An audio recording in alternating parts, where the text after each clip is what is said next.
these new weapons technologies, the weapon systems that are just over the horizon that often people don't know about, but that are interesting and also pose some often interesting dilemmas about what's appropriate, what's affordable.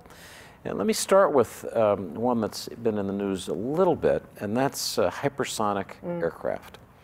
Hypersonic aircraft, I think, are defined as those that can fly at Mach 5 or 5 or 6, yeah. So, you know, they're just an order of magnitude faster than anything that we now see. Hypersonic aircraft are of interest in part because, according to our former PACOM commander, Admiral Harry Harris, I'm quoting him back in February, China's hypersonic weapons development outpaces ours. We're falling behind. You know, they're already pretty far along in testing these things. So tell this audience a little bit, Madam Secretary, about how hypersonic technology works, why it has military advantages, and what we think the Chinese and Russians have already done. Interesting question.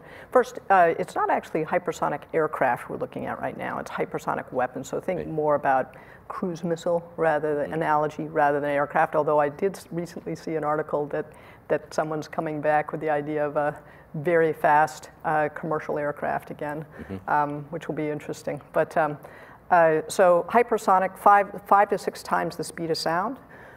What the advantage it gives you militarily is you combine speed with precision and range, which are, and it makes it, they're very difficult to defend against because they're moving so fast. Would our existing anti-missile technology be ineffective against something moving that fast through It's space? a difficult problem because of speed and size, but it's also a difficult technical problem to get them to work.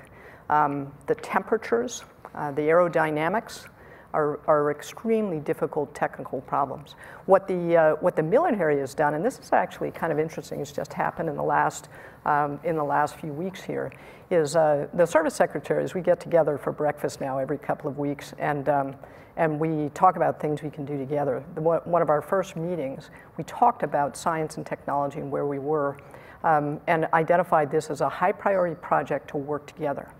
Because we each had pieces of programs. The Army's warhead had worked much better than the Air Force's.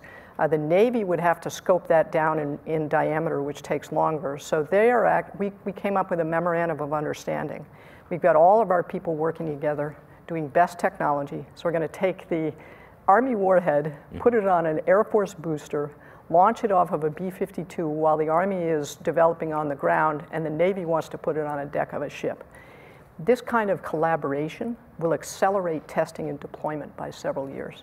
And I think that kind of cooperation is, people tell me in the Pentagon it's not supposed to work that way, that the service secretaries aren't supposed to get along that well, but we do. And we think that we can accelerate the prototyping and testing of a hypersonic weapon by several years. So we're talking 2021, 2020 possibly to test. 2020, you could test a prototype weapon. Yeah. Well, that is fast, and I must say the idea of the Army, Navy, and Air Force working collaboratively on any new weapon system, that would be.